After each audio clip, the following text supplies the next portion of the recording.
இங்கே படிக்கிறா. இந்த ஸ்கூலுக்கு வந்து 9 வருஷம் எனக்கு பாண்டிங் இருக்கு.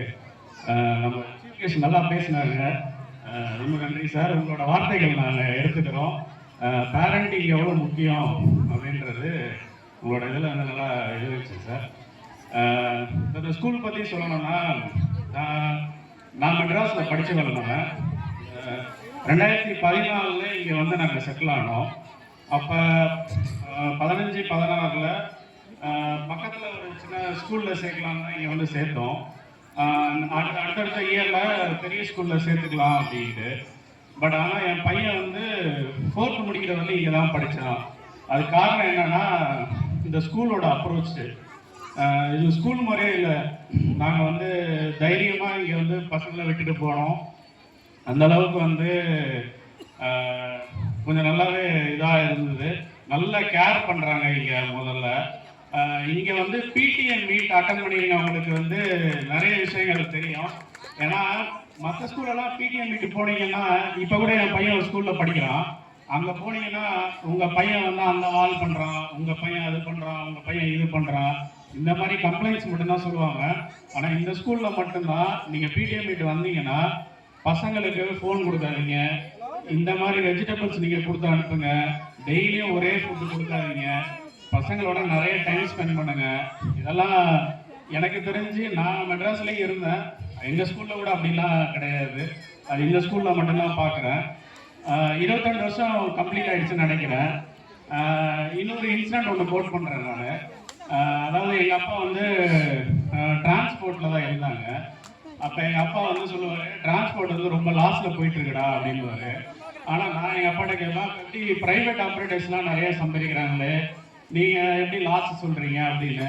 அப்போ எங்கள் அப்பா ஒரே வார்த்தை சொல்லுவார், நாங்கள் பண்ணுறது சர்வீஸு, அவங்க பண்ணுறது பிஸ்னஸ்ஸு.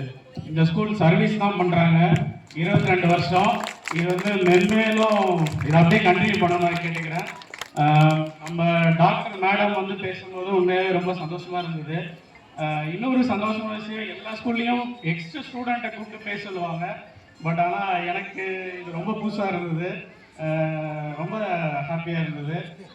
நீங்கள் இங்கே திருச்சியில் இருக்கிறதுனால மங்களன் மங்கள் எல்லாரும் போயிருப்பீங்கன்னு நினைக்கிறேன். மங்களன் மங்கள் போனீங்கன்னா அவங்க நம்ம எடுக்கிற ஒரு பொருளையும் நம்மளை தூக்க விட மாட்டாங்க. நீங்கள் பார்த்துருக்கீங்களா? பேங்கிங்கில் இருக்கிறதுனால அதோட அர்த்தம் என்னன்னு எனக்கு தெரியும். அது பேர் வந்து கஸ்டமர் சர்வீஸ். அந்த கஸ்டமர் சர்வீஸ் வந்து அவங்க மேடம் பஞ்சமணி, அவங்க உள்ள என்ட்ரானாலே அங்கேருந்து நம்மளை சிரிச்சுக்கிட்டே உள்ளே கூட்டு போயிடுவாங்க. அந்த அளவுக்கு வந்து கஸ்டமர் சர்வீஸ் வந்து ஒரு ஸ்கூலில் பார்க்குறது இங்கே தான். அதனால் வந்து இன்னும் 2-3 விஷயங்கள் நான் ஷேர் பண்ணி நினைக்கிறேன். பிடிஎம் மீட்டில் பேசும்போது பெரிய ஸ்கூலில் போடணும் வைக்கணும், 5th அப்புறம் நாங்கள் என்ன பண்ண போகிறோம் அப்படின்ற மாதிரி நிறைய கேள்விகள் வரும்போது, அப்போ ஸ்கூலில் ஒரு விஷயம் தான் சொல்லுவாங்க, சார் எங்கள் ப்ராடக்ட்டு எங்கேயுமே சளைச்சதில்லை அப்படின்வாங்க. அதுக்கு வந்து ஒரு ட்ரூ எக்ஸாம்பிளே என் பையன் தான். ஒரு பெரிய ஸ்கூலுக்கு நாங்கள் கூப்பிட்டு போனோம். அங்கே போயிட்டு போனோடனே தான் சிபிஎஸ்சினா என்ட்ரன்ஸ் வைப்பாங்கல்ல, என்ட்ரன்ஸ் வந்து எழுதணும்னு சொன்னாங்க. எனக்கு என் பையன் நம்பிக்கை தான் கிளியர் பண்ணிடுவாங்க. எவ்வளோ ஃபீஸுன்னு கேட்டேன். அவங்க வந்து எந்த ஸ்கூலுன்னு கேட்டாங்க. ஸ்கூல் பேர் சொன்னேன். சார் நீங்கள் ஃபஸ்ட்டு என்ட்ரன்ஸ் கிளியர் பண்ணுங்கள் சார், அப்புறம் ஃபீஸ் பார்த்துக்கலாம் அப்படின்னாங்க. எனக்கு அதுவே ஒரு மாதிரி ஆயிடுச்சு. அப்போ நான் ஒரே வார்த்தை தான் சொன்னேன், தம்பி நீ என்ட்ரன்ஸ் கிளியர் பண்ணுறா, நம்ம வேறு ஸ்கூல் போய்க்கலாம் அப்படின்னு. என்ட்ரன்ஸ் கிளியர் பண்ணால் அந்த ஸ்கூலில் போடல, வேறு ஸ்கூலில் தான் போட்டோம். ஆனால் அவங்க கேட்டாங்க ஏன்னு, இல்லை பையனுக்கு பிடிக்கலன்னு சொல்லிட்டோம் அப்படின்னு. அந்த மாதிரி இங்கேருந்து வெளியே போகிற ப்ராடக்ட் வந்து கண்டிப்பாக நல்லா தான் இருக்கும். மேடம் சொன்ன மாதிரி நான்லாம் ஸ்டேஜ் ஏறதுக்கு 24 வயசாச்சு. ஆனால் இப்போ என் பொண்ணெல்லாம் ஸ்டேஜ் ஏறி டான்ஸ் ஆடுது. என் பையன் வந்து இங்கே எல்லா இதுலேயுமே பார்ட்டிசிபேட் பண்ணியிருக்கான். ஸோ நல்ல அருமையான ஸ்கூலு. ரொம்ப ஹாப்பியாக இருக்குது. என்னோட வியூஸ் வந்து ஷேர் பண்ண சொன்னதுக்கு ரொம்ப நன்றி. மேனேஜ்மெண்ட்டுக்கும் தேங்க்ஸ் சொல்லிக்கிறேன் நான். அப்புறம் பேரண்டிங் பற்றி ஒரே ஒரு விஷயம் மட்டும் சொல்லிக்கிறேன் நான். குழந்தைங்களுக்கு வந்து பெரியவனாகி படித்து சம்பாரித்து அதெல்லாம் வேணாம். நல்லவனா இரு, நல்லது செய். நம்மளை நம்பி 4 பேர் இருக்காங்க. யாரையும் ஏமாற்றக்கூடாது, யாரையும் பொய் சொல்லக்கூடாது, அவ்வளோதான். இப்போ என்னோட ஒர்க்குக்கு என் பசங்களோட நல்லா டைம் ஸ்பெண்ட் பண்ணவே முடியலை. முன்னாடிலாம் பேங்க் வேலைனா 5 மணிக்கு வந்துடுவோம் அப்படின்னு. இப்போலாம் நாங்களாம் விடிய பேங்க்கில் உட்காந்துருக்கோம். அதனால நீங்க போதுமான அளவுக்கு உங்க குழந்தைகளோட டைம் ஸ்பெண்ட் பண்ணுங்க. ஏமாற்றம்னா என்னன்னு கற்றுக் கொடுங்க. நமக்கு தான் எதுவுமே கிடைக்கல, குழந்தைகளுக்கு எல்லாம் கிடைச்சதுனோட வாங்கி கொடுக்காதீங்க. ஏமாற்றத்தை நீங்கள் பழக்கலைன்னா அப்புறம் லைஃப்பில் அவங்க பின்னாடி ரொம்ப கஷ்டப்படுவாங்க. அது பார்த்துக்குங்க. நம்ம நம்ம படித்து வளர்ந்த காலத்துலலாம் வந்து இந்த பிரெயின்லேயே 2 வகை சொல்லுவாங்க, லெஃப்ட் பிரெயின், ரைட் பிரெயின்னு.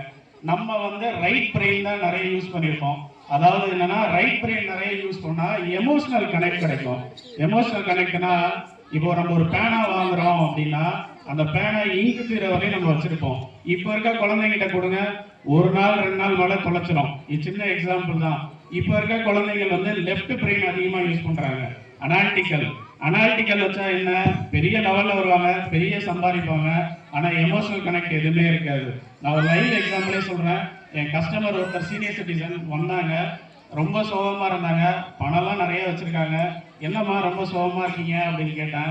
இல்லை சார், பையனை நல்லா படிக்க வச்சேன், நல்லா படிடா, நடித்து நிறைய சம்பாதிக்கணும் அப்படின்னு சொன்னேன். ஆனால் வந்து என்ன நல்லா பார்த்துக்கடான்னு சொல்லாமல் விட்டுட்டேன் போல இருக்கு, லீவு கூட வர மாட்டேங்கிறான் அப்படின்னு. அதான் அந்த ரைட் பிரெயின் வந்து இப்போ யாரும் யூஸ் பண்ணுறதில்ல. அந்த ரைட் பிரெயின் வந்து யூஸ் பண்ண வேண்டியது நம்ம கடமையில தான் இருக்கு. எமோஷனல் கனெக்ட் கொண்டு வாங்க. நீ தாண்டா என்னை பார்த்துக்கணும், என்ன நம்பி தாண்டா நாங்கள் இருக்கோம் அப்படின்ற ஒரு ரெஸ்பான்சிபிலிட்டி நீங்கள் தான் விதைக்கணும். அவங்க யாரை நம்பி யாரும் இல்லை. ஆனால் இருந்தாலும் அந்த எமோஷனல் கனெக்ட் நீங்கள் வளர்த்தாதான் நாளைக்கு நம்ம பசங்க நம்மளோட இருப்பாங்க. நம்ம எல்லாமே அவங்களுக்காக தானே பண்ணுறோம். தேங்க்யூ, ரொம்ப நன்றி.